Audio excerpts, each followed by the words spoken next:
Hello दोस्तों, स्वागत है आप सभी का टू द पॉइंट में। आज हम लोग एक बहुत ही इंटरेस्टिंग टॉपिक के बारे में बात करेंगे। आज का हमारा टॉपिक है यूनाइटेड नेशन सेक्रेटेरिएट। हमने पिछले भी वीडियोस बना चुके हैं यूनाइटेड नेशन ऑर्गेनाइजेशन के बारे में और उसके 6 प्रिंसिपल ऑर्गन्स, आप वो वीडियो भी देख सकते हैं। तो आज हम लोग इस टॉपिक में या फिर आज हम लोग इस वीडियो में one of the most important जो ऑर्गन है यूनाइटेड नेशन का, जिसे यूनाइटेड नेशन सेक्रेटेरिएट भी कहते हैं, हालांकि यूनाइटेड नेशंस के पूरे एग्जीक्यूटिव काम इसी सेक्रेटेरिएट से होते हैं। तो आज हम इस वीडियो में जानेंगे कि ये सेक्रेटेरिएट है कहाँ, इसका प्रेजेंट स्टेटस क्या है, इसके फंक्शंस क्या है और फिर एज ऑफ नाउ ये किस तरीके से काम करता है। तो आइए शुरू करते हैं। आप ये बिल्डिंग्स देख सकते हैं, ये दरअसल न्यूयॉर्क में जो है वो यूनाइटेड नेशन का हेडक्वार्टर्स है, जहाँ पर उसका सेक्रेटेरिएट जो है वो एस्टैब्लिश्ड है या फिर वहाँ पर बनाया गया है सेक्रेटेरिएट यूनाइटेड नेशंस का।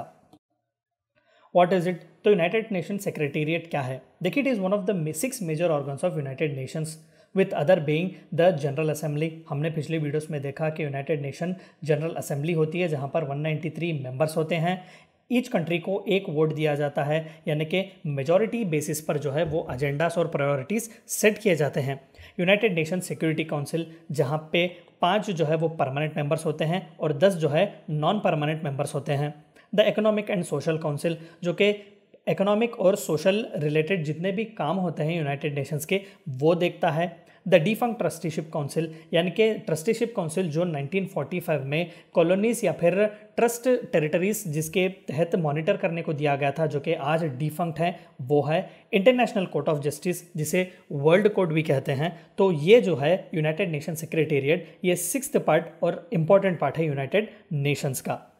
The secretariat is the United Nations executive arm. अगर United Nation General Assembly United Nations का लेजिस्लेटिव आर्म है, तो फिर यूनाइटेड नेशंस सेक्रेटेरिएट जो है उसका एग्जीक्यूटिव आर्म है। यानी कि अगर हिंदुस्तान की सांसद यूनाइटेड नेशन जनरल असेंबली है, तो पीएम ऑफिस जहां पर प्रधानमंत्री होते हैं वो यूनाइटेड नेशंस का सेक्रेटेरिएट है। आप पिक्चर देख सकते हैं, ये एंटोनियो गुटेरेस हैं, पोर्चुगल के फॉर्मर प्राइम मिनिस्टर, जो कि as of now United Nation के जनरल सेक्रेटरी हैं। तो यूनाइटेड नेशन का सेक्रेटेरिएट जो है वो इन्हीं की ऑफिस है।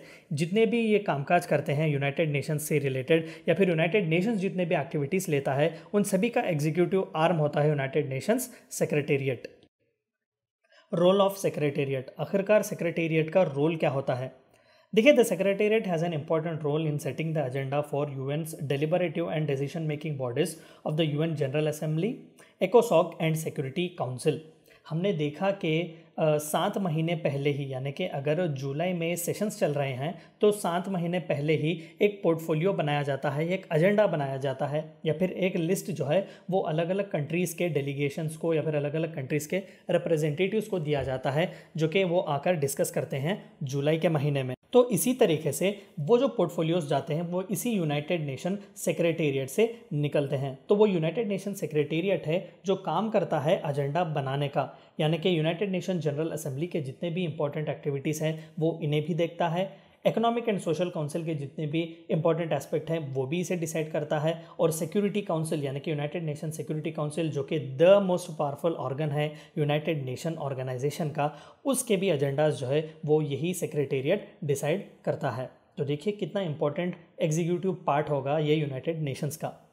The implementation of the decision of this bodies, यानी कि महज एक एजेंडा सेट करना नहीं, इसके अगर जो कोई भी डिसीजंस, फॉर एग्जांपल अगर यूनाइटेड नेशन सिक्योरिटी काउंसिल में जो P5 कंट्रीज़ हैं, China, United kingdom, USA, France और रशिया, अगर ये 5 कंट्रीज़ ने किसी एक कंट्री पर जो है वो मिलिट्री कंटिजेंसी भेजने का अगर डिसीजन लिया है, तो उस डिसीजन को इम्प्लीमेंट करने वाला यूनाइटेड नेशन सेक्रेटेरिएट होता है।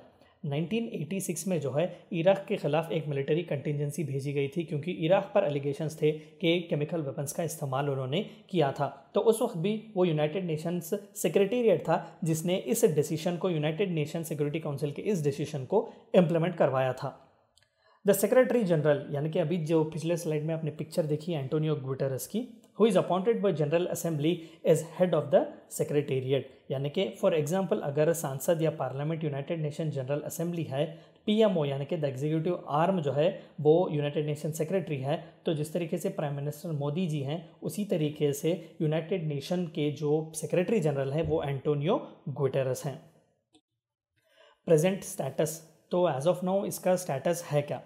देखिए, the secretariat is the main source of economic and political analysis for the General Assembly and Security council. हमें एक बात जो जाहिर तौर पर जाननी है वो ये है, हमने पिछले वीडियोस में भी इसके बारे में बात की कि यूनाइटेड नेशन ऑर्गेनाइजेशन या फिर यूनाइटेड नेशंस जो है वो एक सॉवरेन बॉडी नहीं है, वो वर्ल्ड गवर्नमेंट नहीं है, वो महज एक ऑर्गेनाइजेशन है जो डिलिबरेट करता है इंटरनेशनल कोऑपरेशन। ठीक है, तो जो कि वो इंटरनेशनल कोऑपरेशन के लिए एक महज ऑर्गेनाइजेशन की तरह काम करता है, लेकिन वो पूरे कंट्रीज़ को जो है एक प्लेटफॉर्म पर लाता है, एक लेवल प्लेइंग फील्ड बनाता है। तो this is what makes this organisation unique and one of the most powerful organisations. लेकिन यूनाइटेड नेशंस का ये पावर या फिर यूनाइटेड नेशंस जो इस प्लेटफॉर्म पर लाता है वो यूनाइटेड नेशन जनरल असेंबली है, जो कि साल में सिर्फ एक बार मिलती है, जुलाई के महीने में। तो फिर बाकी के महीने ये काम क्या करती है? तो फिर यूनाइटेड नेशंस के बाकी के महीने पूरा जो काम, साल भर काम जो यूनाइटेड नेशन जनरल असेंबली में एजेंडास या पोर्टफोलियोज पॉलिसीज़ जो है वो डिस्कस किए जाते हैं, डिलिबरेट किए जाते हैं और पास किए जो जाते हैं। 193 मेंबर स्टेट्स जो वोटिंग में आते हैं और जो पास करते हैं इंपॉर्टेंट पॉलिसीज़, उन पॉलिसीज़ को जो है इम्प्लीमेंट करता है ये सेक्रेटेरिएट। ठीक है, तो it is also one of the most important point for political analysis of Security Assembly and Security Council, General Assembly and Security Council. It administers operations initiated by UN's deliberative organ. बिल्कुल, जो UN के deliberative organs है यानी कि United Nation Security Council, अगर unanimously या फिर उन्होंने अगर कोई डिसीजन लिया हो तो उसे इम्प्लीमेंट करने वाली अथॉरिटी अगर कोई है तो यूनाइटेड नेशन सेक्रेटेरिएट है। ऑपरेट्स पॉलिटिकल मिशंस, यानी कि कोई पॉलिटिकल डेलीगेशंस अगर किसी कंट्रीज़ को भेजने हैं तो वो भी यही करता है। फॉर एग्जांपल, इजराइल और पैलेस्टीन के बीच कई बार जो है पीस डील ब्रोकर की गई थी, तो उसमें इंपॉर्टेंट पार्ट था यूनाइटेड नेशंस सेक्रेटेरिएट का। तो इस यूनाइटेड नेशन सेक्रेटेरिएट ने मैंडेट लिया था यूनाइटेड नेशन सिक्योरिटी काउंसिल का कि इजराइल और पैलेस्टीन के बीच जो है वो पीस डील बात की जाए। Prepares assessments that preceded peace keeping operations. एक और इम्पॉर्टेंट पार्ट जो यूनाइटेड नेशंस का है वो पीस कीपिंग फोर्सेस है, यानी कि 193 मेंबर्स कंट्रीज़ जो है वो हर कंट्री या फिर मेजॉरिटी ऑफ द कंट्री जो है अपने अपने कंटिंजेंट्स भेजते हैं या फिर अपने अपने पुलिस पर्सनल्स भेजते हैं या फिर आर्मी पर्सनल भेजते हैं for peace keeping across the world. मान लेते हैं कि फॉर एग्जांपल सूडान या फिर कोई अफ्रीकन कंट्री में जो है वो सिविल वॉर चल रहा है, अगर United Nation General assembly unanimously ये सपोर्ट करता है कि हमें पीस कीपिंग फोर्सेस को भेजने हैं यहाँ पर किसी गवर्नमेंट को सपोर्ट करने के लिए या फिर डेमोक्रेसी को बचाने के लिए, तो ये पीस कीपिंग फोर्स यानी कि दुनिया भर के जो पुलिस पर्सनल या फिर आर्म्ड फोर्सेस जो कंट्रीब्यूट के तौर पर अलग अलग मेंबर से अलग अलग कंट्री से जो आते हैं वो इस पीस कीपिंग फोर्स का हिस्सा बनते हैं और उस कंट्री में जाकर अपने ऑपरेशंस पूरे करते हैं। तो ये सेक्रेटेरिएट उन पीस कीपिंग फोर्सेस के लिए भी काम करता है। कंडक्ट्स सर्वेस एंड रिसर्चेस, बिल्कुल। Communicates with non state actors such as media, non government organisations. तो देखिए, ये एक एग्जीक्यूटिव है, तो ये एक एग्जीक्यूटिव माउथ पीस की तरह काम करता है यूनाइटेड नेशन जनरल असेंबली का, यानी कि the main point of interaction between United Nation General Assembly and the common public is United Nation secretariat. It is responsible for publishing all of the treaties and international agreement. जो United Nation General assembly जितने भी important policies, treaties या agreements बनाता है, उन सभी agreement, treaties और policies को पब्लिश करने का और उन्हें फुलफ़िल करने का काम अगर कोई लेता है तो वो यूनाइटेड नेशंस सेक्रेटेरिएट है। तो ये थी चंद बातें आपको जाननी थी यूनाइटेड नेशन सेक्रेटेरिएट के बारे में। Please do like, share, subscribe the video.